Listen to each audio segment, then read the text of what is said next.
said, Kevin, this is an interesting season. This is truly a pivot for many. It takes me back to think about one, my own childhood. I am a product of entrepreneurs. My parents were in the seats that you all are in. My parents own a trucking company, they own real estate, and they owned child care centers. And so I understand the difficulty.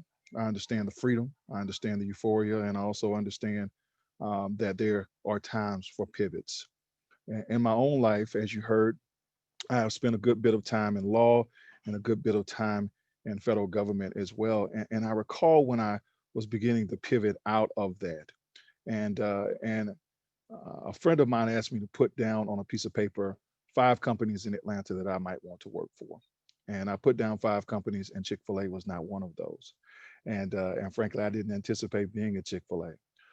But it was a fortuitous opportunity where I met Dan Cathy, the now CEO of Chick-fil-A. Truett Cathy is the founder of Chick-fil-A, and Truett Cathy's eldest son is Dan Cathy.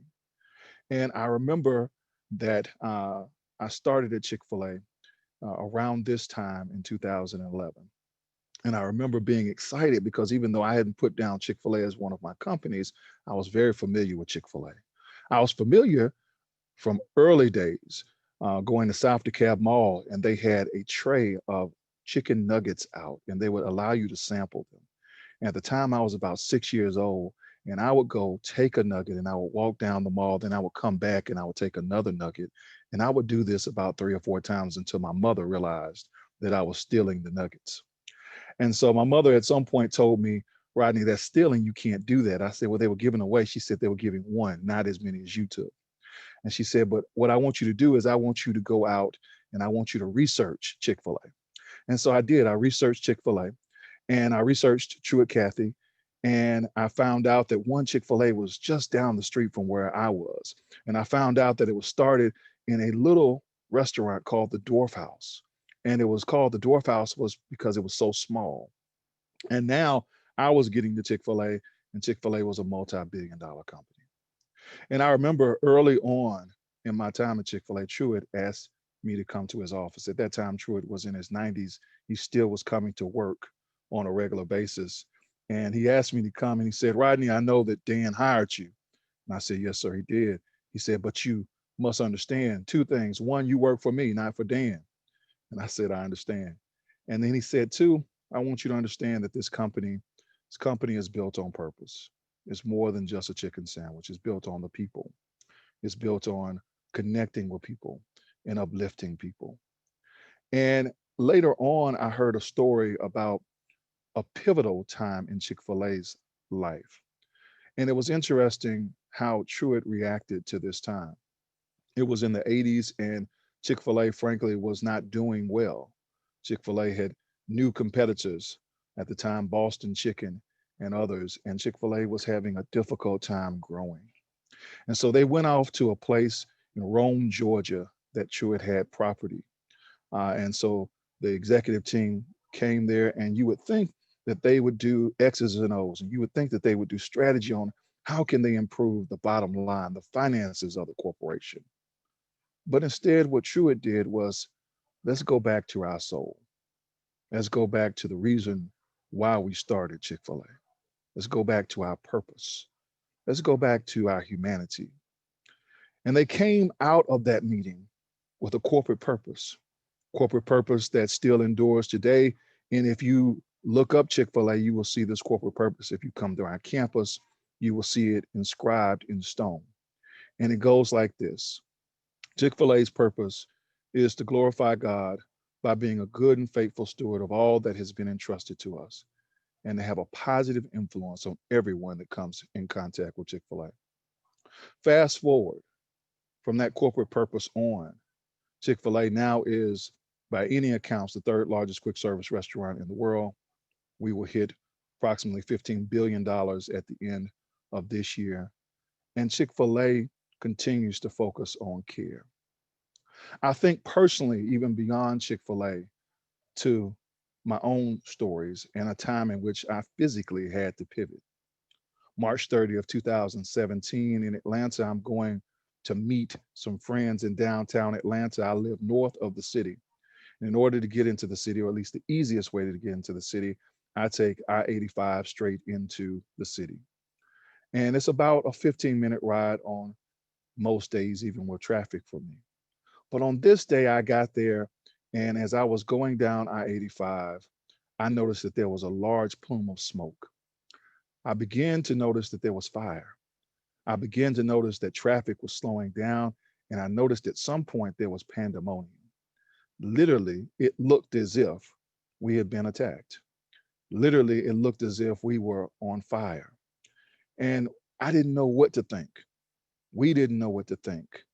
And at some point, we were redirected, and I had to go home. And later, I found out that 92 feet, just 92 feet of this large I-85 bridge that carries 250,000 people daily into the city, that 92 feet had set on fire and collapsed. And it began me thinking on, what does it mean to have a bridge? What does it mean to be a bridge? I later saw a sign that said bridges are built on purpose. And I thought, you know, bridges are built on purpose. They're intentional, but they also have a function. You know, when we did not have the bridge on I-85, my initial reaction was we had been attacked. It was negative. It was down. I correlate that to our times now. It is clear in our country that we do not have bridges to one another. It is clear that we have division that has put us on one side of the bridge versus the other.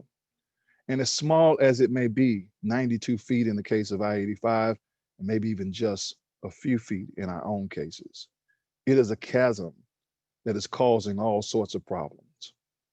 Like me, we think that the person on the other side has some sort of nefarious intent. Like me, we think the worst. Like me, we think we've been attacked. But in truth, what has happened is we aren't able to connect. We aren't able to get resource to one another. We aren't able to have communication, conversation. I think about the importance of that bridge and the importance of that sign that said bridges are built on purpose, that they're intentional and they're functional. So the intent of a bridge is to ensure that we get what we need. The intent of a bridge is to ensure that we continue to thrive personally and as a group. And the function of a bridge is to ensure that we actually are strong, because without a bridge, we're going to be weak. I think about our stores. I think about every day, our team members have an opportunity to be a bridge to someone. Every day, our team members have an opportunity to connect with someone. We don't know when you come to a Chick-fil-A drive-through or a Chick-fil-A restaurant, whether you're coming to celebrate, whether you're coming because you're having a hard day. We don't know whether or not it is a good or bad occasion, but we do know that we have an opportunity to be a bridge and connect to you. I recently wrote a book. It's called Heroes Wanted. And in Heroes Wanted, there is a story that I enjoy telling because I think it captures really this sense of bridge building. In this story, I have a friend by the name of Greg, and Greg is, in real life, a professor at Emory's School of Theology, the Candler School. And when he was 6 years old, he wasn't stealing Chick-fil-A nuggets as I was. He was asking very erudite and smart questions of his aunt. His aunt Dot had a PhD, and she was able to answer any question like Jeopardy for Greg. And so Greg would always quiz her. And one day, Greg had been watching the news, and Greg had seen all sorts of protests and turmoil and hurricanes and issues and death and pandemic on the news. And he said, Aunt Dot, I've got a question for you. And Aunt Dot said, Greg, you're my favorite. This is Greg telling the story, so he always says he's the favorite. And so, you're my favorite. Ask me whatever. And so Greg said, Aunt Dot, it's a big question. She said, just ask the question. He said, well, how do you change the world, Aunt Dot? How do you change the world? And Aunt Dot reared back because it was a big question, particularly from the mouth of a 6-year-old. And she said, you know, I don't know. I don't know how you change the world, but I do know this, Greg. I know you can always impact the 3 feet around you. I know you can look to see what problems you have immediately in your purview. And what you do with those, that can be impactful. That for some can be life-changing. I think back to the team member who literally has the customer within their 3 feet. I think to you and your businesses, your employees are within your 3 feet. Your customers are within your 3 feet. And your community is within your 3 feet. I think back to the 92 feet that we missed on I-85. And I think back to Aunt Dot's question, how do you change the world? Well, she said, your 3 feet is important. And I think about this, that Tammy, if you think about your 3 feet, and Barbara, you think about yours, and Kevin, you think about yours, and Jack, you think about yours. And if each and every one of us does what we can in our own 3 feet, in our own space, in our own power, to connect with someone else, to care, to be generous, to give, to notice beyond ourselves. If we use our businesses and we use our time and we use our intellect, if we use that within the space of our 3 feet, and then we all do that with the understanding and the recognition that we are not red or blue, and the recognition that we are not north or south, we're not urban or rural, but that we're all one people. We're all one America. And if we do that and we connect and take care of our 3 feet, then we can build bridges 3 feet at a time. And we can change the world. I commend you to go change the world, to grow Florida as you have been doing with your businesses. I commend you to not just grow Florida, but to grow America and to grow the world. Thank you for what you do. Thank you for your leadership, and thank you for your attention. Well, thank you so much. Go ahead, Ms. Bullard. I'm happy to open up any questions, Vanessa, that your audience may have. Thank you for your assistance, my friend.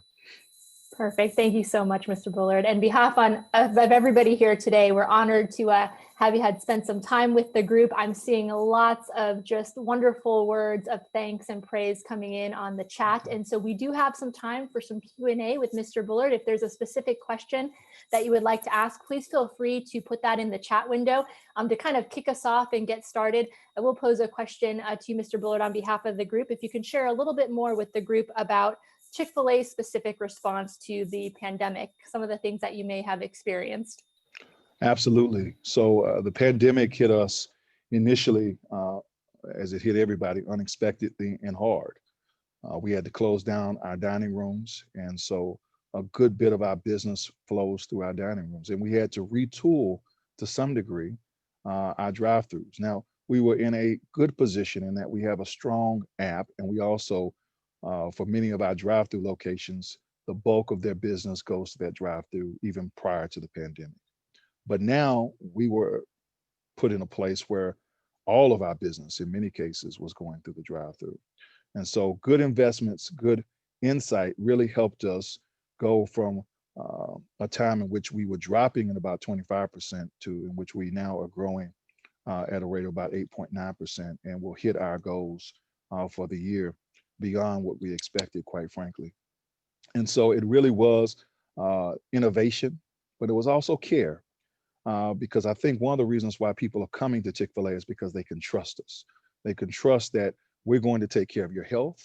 We're going to be hospitable in doing it. We were quick to put up plexiglass. We were quick to get PPP. We have the baskets. We already had upstream ordering, and so touchless ordering. And we've done a number of things to really respond to the moment. And even in our commercials, we quickly said, you know, we're not going to have commercials where we show people inside the restaurant. We're not going to have commercials that show a bit of happiness that may not be in the world. So we need to be responsive to exactly the customer need and also the situation the customer's in. Well, thank you so much. And we are getting some questions coming in from the group. Carrie has a great question around how to retain company culture as the business scales with growth. No, that's a great question. In fact, that's the question I think we wrestle with daily. You know, culture to me is a competitive advantage, and it may in fact be the competitive advantage. Some say that, you know, culture eats strategy for breakfast is a famous mantra that came out of Sloan in the Sloan School of Business. And so it is important for us to think about culture and the purpose, the corporate purpose that Truett set out in time of pivot, in a time of difficulty, really has been a North Star for our culture. Hospitality has been a North Star for our culture to ensure that, you know, everyone who comes in contact with Chick-fil-A has a positive influence at the end of the day, that we have a positive influence on them is an important cultural touchstone. And so I think we have to be authentic in our culture, though. And so you have to really think about not so much can I abscond someone else's culture, but truly what's my culture? Who am I? Who are we? And I think that's what Chick-fil-A did. That's what Truett did, that he went back to the authenticity of who he really was and who his family really is. And that has shined through, and that has been a cultural advantage. And then you hire based on that, and then you train based off of that, and then you operate based off of that. Excellent. Thank you. Another question from the group is how you ensure such wonderful employees, such wonderful team members, always so friendly and courteous. If you can share a little bit with the group. Yeah, I think it goes back to culture. It really does go back to the operator, who is the linchpin of our operation, and the individual operator owners who are hired based off of, you know, the model of Truett. And they hire great young people. They hire great people, not always just young people. And then the culture. I was in the military, and the military had such a strong culture that regardless of where you come from, regardless of your background, you're going to conform to that culture. And you get in there and you're lockstep. Now, you may go to another situation, you may leave the military, you may lose some of that, or things may change. But the culture that you set up really does dictate all of that. Excuse me. Oh, Vanessa. Thank you. Another question from the group is if you could explain a little bit and share what are some of the current Chick-fil-A social responsibility initiatives? Well, thank you for that. So I'll tell you a little bit in two buckets. One, some of our legacy initiatives that we've been blessed to start. We've done a number of place-based investments in Atlanta. There is a neighborhood in Atlanta that we term the West Side of Atlanta. Is where Dr. King went back after he came from Montgomery, Alabama. Is where he lived. It is where the Atlanta University Center is.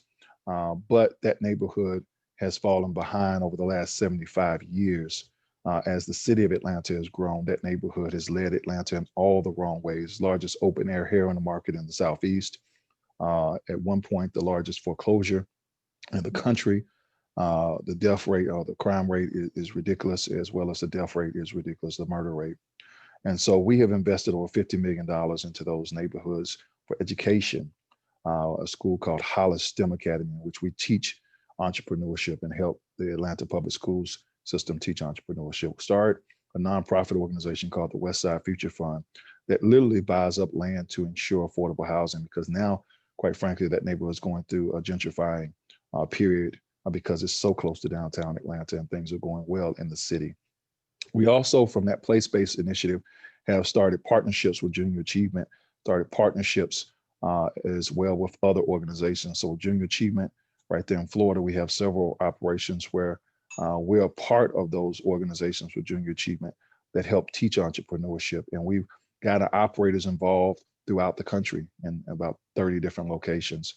We also have come up with our own program. We have one program called Share Table, by which we take our unused food that still can be prepared and still be is still edible, and then we repurpose that through a nonprofit to food banks and to others so that they can actually eat that food. So Share Table is one program. Our team member scholarship program, I think is the best in the business. We give over 60,000 different scholarships, or 60,000 scholarships to 60,000 team members throughout the country. We give 12 $25,000 scholarships. We also give $2,500 scholarships up to 4 times for $10,000 per team member. And then we also have a program called Leader Academy. Leader Academy is the largest high school leadership specific program in the country. We started that about 5 years ago. And it's a 7-week curriculum by which students in high school learn about leadership and ethics. And then they have a pay it forward program.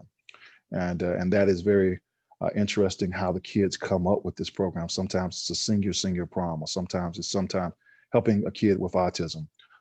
It's very interesting how they get involved and really exercise their 3 feet.